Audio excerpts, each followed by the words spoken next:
guys, welcome back. I've got another different card. I'm using some spooky night paper and some more print and cut Cricut. This is Cricut 2. And this is the pattern paper I'm going to use from that paper stack I've just showed you. Now, to start with, we're going to make a K-fold. I think that's what I've called it, Popout K-fold card. So to start with, you need two pieces of cardstock that are the same size. So I believe these two are 8.5 by 5.5. And so the first piece I'm going to score in half at 4 1/4 and fold it in half. Super easy, like a standard card, you know, simple. The second one, you're going to fold it as if you're going to fold it in half. So score it at 4 1/4, and then you're going to do 2 1/8, turn it round and score at 2 1/8 again. Then you're going to fold in half as if it's a normal half fold card. Then you're going to fold those side pieces back on themselves and create what looks like there's going to be like mountain and valleys. Do you remember those? So it's going to look like that sort of shape. And basically this is how it will stick together when we get to putting it together. So the next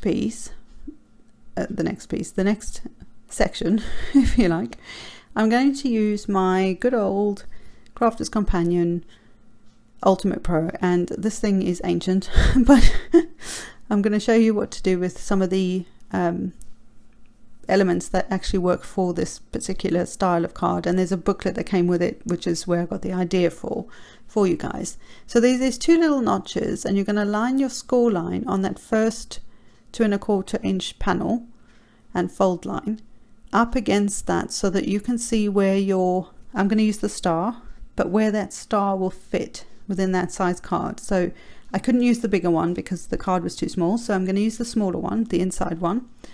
So you line up against that, essentially that's your center line, and then I'm going to score just with a ball tool along there. And obviously I haven't done this for a while, so I made a bit of a boo-boo. It took me a minute or two just to work it out, but I wanted to show you. I haven't done this for years and years and years, and yet honestly it wasn't that bad. It was pretty straightforward. It was really quite easy in the end. I was a little bit nervous because I couldn't remember what I was doing with it, but it worked out fine. Not the best card in the world that I've made, but I want to show you the technique. So now you'll have your star scored where you want it on your card. And I'm also going to score this, and you will not see this, I will cut this out separately, but you score again the same shape, because that will be the piece that will layer on top of the star that we've done on the purple cardstock. Again, I will show you how we get to that stage. So I know you can't see that on the pattern paper, and honestly it took me forever to cut it out, but I cut it out. So on the side flaps, what you're going to do, and unfortunately my camera cut out, so hopefully this will make sense, you're going to put adhesive on the side flap, and then you're going to butt it up with the half fold card up against the scoreboard. That just helps to put it together, so that this is essentially what you land up with. So it's very easy once you get there. I'm sorry my camera cut out, but it's very easy. Basically those side 2 1/4 flaps on either side will then stick to your main half fold card. So when we cut out the star with your craft knife, you're only going to do on the left of the score. So I'm just going to get a cutting mat. Is that what they're called? I barely use this thing either. And I'm not very good with a craft knife. My hands tend to hurt quite a lot. So just go slowly.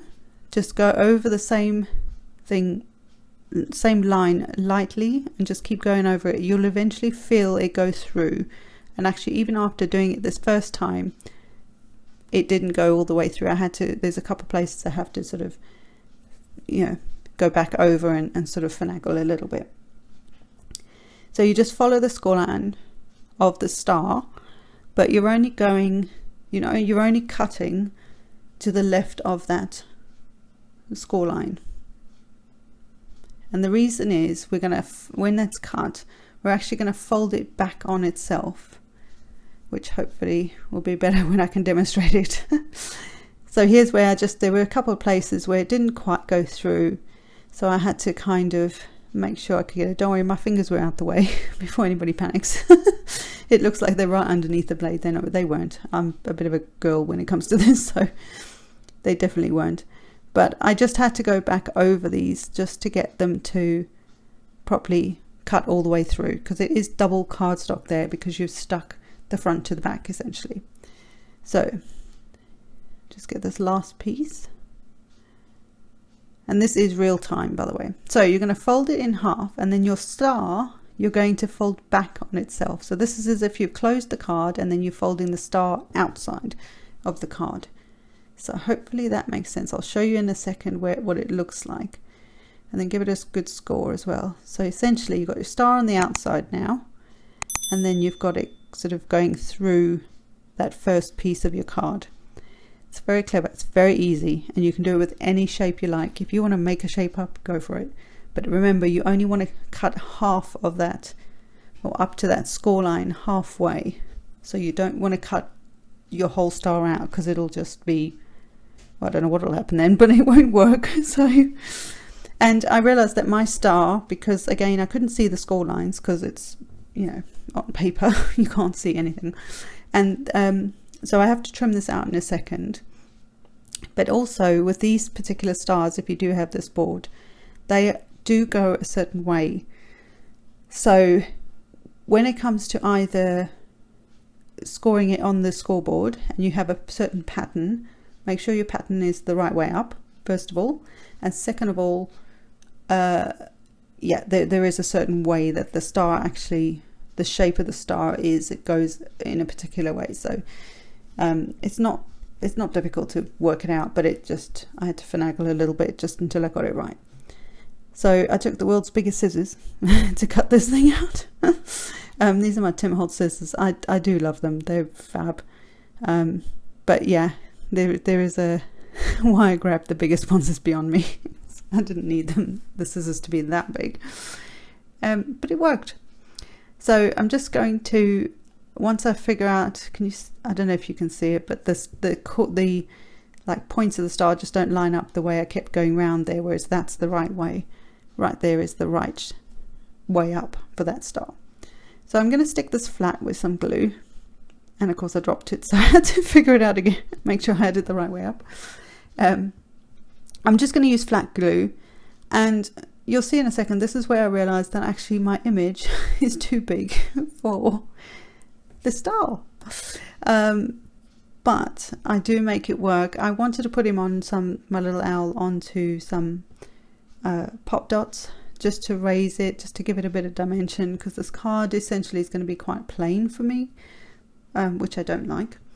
But it's more about the technique for you guys, so that you can get another idea of something different to do.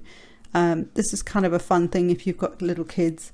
They love stuff like this, so fab, go for it. But yeah, for me it wasn't the most exciting thing ever. So this is where I'm just sort of playing out how I'm going to put this little witchy owl, and I love it, but I suddenly realized she was quite tall, and I thought, oh my word, how am I going to get her in there? I managed to she manages to just fit. If I put her feet either side of the bottom where the points sort of meet, they come up, then she just fits in there. So in the end I had to go flat. I couldn't put any dimension on her because she just wouldn't have fitted in that gap. If I had a bigger card, I could have used the bigger star, and hey presto, we're away. It would have worked just fine. So I've just put some wet adhesive on there, and I'm just sliding her into position, and then I'm going to just finagle a little bit till she's where I want her on there. And I am going to pop up the beware sign. Yeah.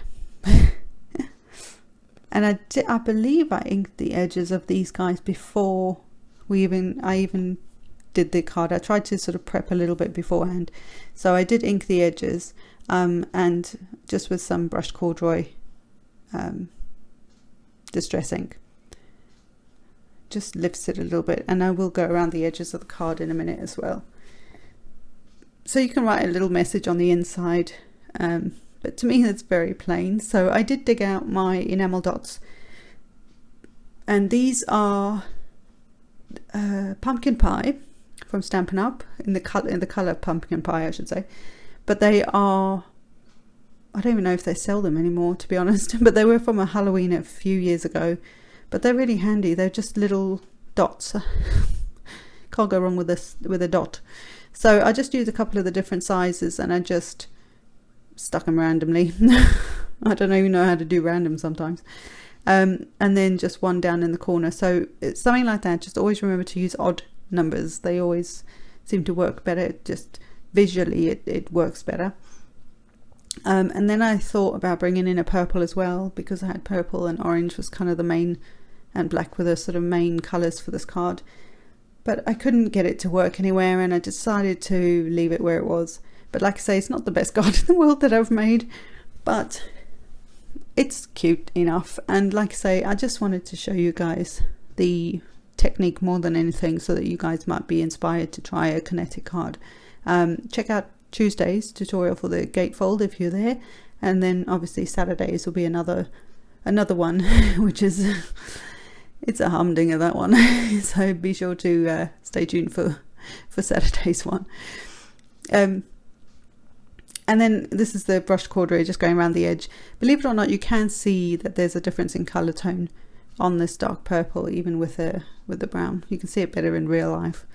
So I hope you enjoyed this. It is a little bit different from my normal, but I like to bring you guys different ideas so that you can try and see, you know, what works for you. You know, you might like this sort of style card. I probably won't do this all the time, but I wanted to share it with you guys. So I hope you enjoyed this, and I will see you in the next one. Bye.